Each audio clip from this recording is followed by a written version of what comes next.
marami. Sa bilang, katibayan ng pagiging totoo. Yun ang tanong ni Sheila Sanchez Common belief daw. At pagkatapos, tanong ni Laila Santos, sa demokrasya, pag mas marami, yun ang totoo.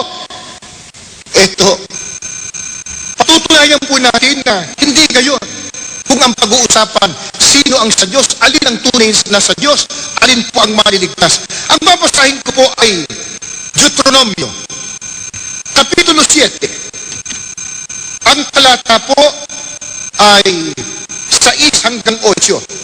Sapagkat ikaw ay isang banal na bayan sa Panginoon mong Diyos.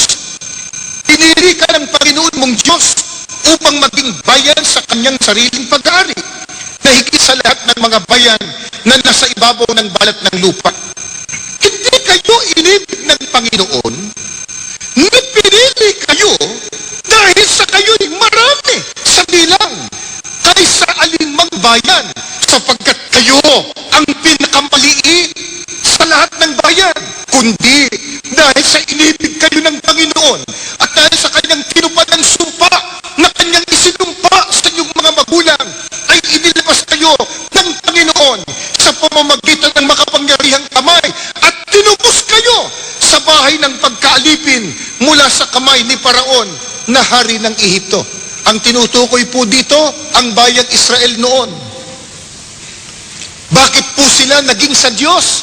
Ba't sila ang pinili ng Diyos? Dahil ba sila ang mas nakararami? Sabi po ng Biblia, hindi kayo inibig ng Panginoon, hindi pinili kayo dahil marami kayo sa bilang. Ang totoo nga, kayo nga pinakamaliit eh. O paano ngayon yung tanong ni Sheila Sanchez at saka ni Laila Santos? Pag marami daw, sila daw ang tama. Mali na yan, dito sa nakasulat sa Biblia. Alin ang tama? Yung nasa Biblia. Noon, ang Israel po, pinili ng Diyos, hindi dahil sila ang marami. Sila nga ang pinakamaliit noon. At ang totoo, nang silang piliin ng Diyos, ano ang naging katangian nila? Babasahin ko po sa Ikalawang Hari, 5 ang talata po ay 15. At siya'y bumalik sa lalaki ng Diyos, siya at ang buong pulutong niya, na Paraon at tumayo sa harap niya, at siya'y nagsabi, narito ngayon aking talastas, na walang Diyos sa buong lupa, kundi sa Israel. Noon po, dahil sa silang pinili ng Diyos, wala nang ibang bayan pa na may tunay na Diyos, ang sabi ng Biblia, kundi ang Israel. Kaya kapatid na Arnel, hindi po ang pagbabatayan yung dami sa bilang, kundi kung sila ay pinili ng ating Panginoong Diyos, bagamat silang kaunti sa bilang, sila po ang may karapatan na maglingkod sa tunay na Diyos. At kapatid na Arnel, meron ba tayong mababasa sa Biblia na ang Israel, sila po ang may karapatang maglingkod, sumamba sa tunay na Diyos? Noon, nung sila po ang pinili ng Diyos, bagamat kakaunti sila, batay nga sa Biblia. Ito po, Roma 9:4. Sila ang bayang hinirang ng Diyos. Ginawa niya silang kanyang mga anak.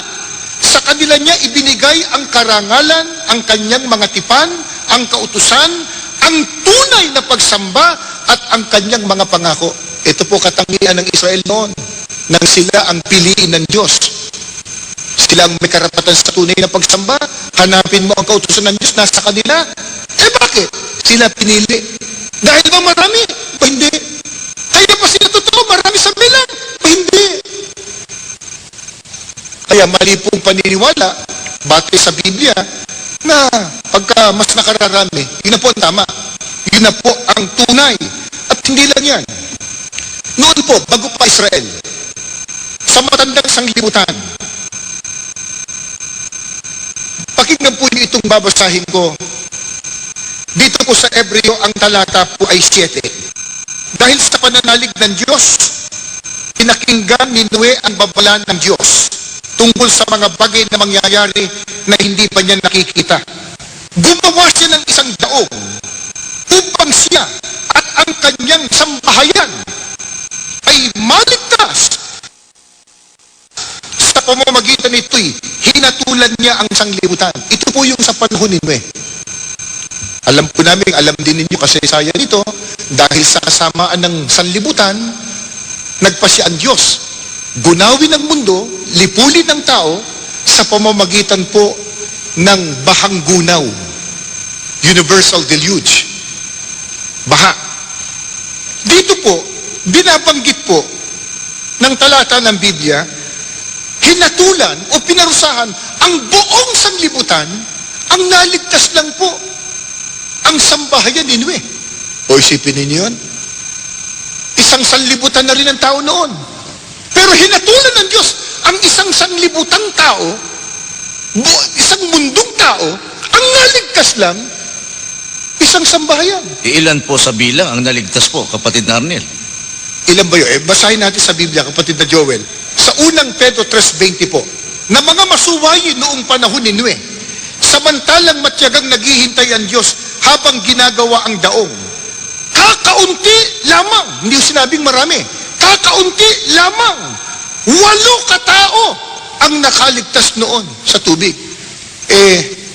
Kung ang pagbabatayan po, yung paniniwala na mas marami, yun ang tama, dapat hindi ginunaw ang isang mundong tao noon. Mas marami sila.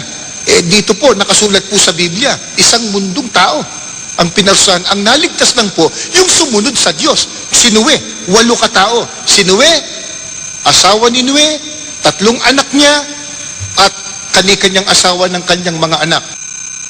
Kaya, pagka binasa po natin ang Mateo 7:13 hanggang 14, sabagay, makikita po niyo sa ating screen, kahit ang ating Panginoong Kristo po sinabi niya na ang maliligtas, yung pumasok at dumaan sa makipot na pintuan.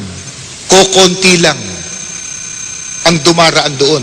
Yung maluwang at malapad na daan, maluwang na pintuan, marami ang dumadaan doon. Pero ang sabi ni Kristo, papunta yun sa impyerno, papunta sa kapahamakan. At kung ang ating pag-uusapan po, itatanong nyo sa Biblia, pagdating ng paghukom, gaano karami ang mapapahamak? Apokalipsis po, 20, talatang 8 hanggang 10. Ganito po ang ating matutunghayan. At lalabas upang dumaya sa mga bansa na nasa 4 na sulok ng lupa, sa Gog at sa Magog, upang tipunin sila sa pagbabaka, na ang bilang nila ay gaya ng buhangin sa dagat. Pag itinuloy ko pa po pagbasa, yan po yung mga parurusahan pagdating ng araw ng paghuhukom. Gaano po karami mapapahamak? Kasi dami ng buhangin sa dagat. Dumakot pa lang ng isang dakot, di mo na mabilang Kaya hindi po ibig sabihin, yung preponderance in number o superiority in number, yun ang katunayan ng pagiging totoo. Hindi po. Para maligtas ang tao, dapat sundin ang utos ni Kristo. Binasa na po kanina, pumasok tayo sa kanyang kawan, ang kawan niya, yung iglesia ni Kristo na tinubos niya ng kanyang mahalagang dugo. Siguro, kapatid na Joel, pumalaot na tayo doon sa magtatanong sa name, at masyado tayong gagabihin. Meron po tayong isang pagbibigyang magtatanong na personal. Sige po, sino po yun? Sige po. Magandang gabi po. Magandang gabi po. Ako po si Roger Bangawang, isang Katoliko. Ang katanungan po ay ganito, bakit ang kapatiran sa loob ng iglesia hindi nagsasign of cross? Salamat po. Salamat po. Salamat po sa inyong katanungan, Ginoong Roger. Bakit daw po ang mga kaanib sa Iglesia ni Cristo ay hindi nagsasign of the cross? Kaya po nang naipagpauna namin sa inyo, ang batayan po o saligan ng Iglesia ni Cristo sa paglilingkod sa Diyos, kung ano nakasulat sa Biblia. Wala pong utos ang Diyos na gawin yon. Bagkus, dahil ang nagsasign of the cross ay ang kinagisnang relihiyon. Tanungin natin sila, ano ba yon? Bakit nila ginagawa yon? Babalikan ko po itong Aklat Katoliko, siyang inyong pakinggan, Aral Katoliko, sa pahina 11, ito po sabi niya, ang tanda ng Santa Cruz ay siyang tanda ng taong Katoliko. Ang paraang ginagawa sa paggamit ng Santa Cruz ay dalawa. mag-antanda at ang mag-krus. Ang pag-aantanda ay ang paggawa ng 3 krus ng hinlalaki ng kanang kamay ang unay sa noo. Sabi po nila, yung sign of the cross o pagkukrus, talagang tanda daw yan ng taong Katoliko. Totoo naman po yan. Pagka nakita nyo, pagtapat ng simbahan, alam mo na, anong relihiyon nun. Kaya wala pa akong nakitang Katoliko, nag-krus kaliwa. O kaya ang unay batok, wala akong ganon. Talagang ang unay, no. Sila may sabi,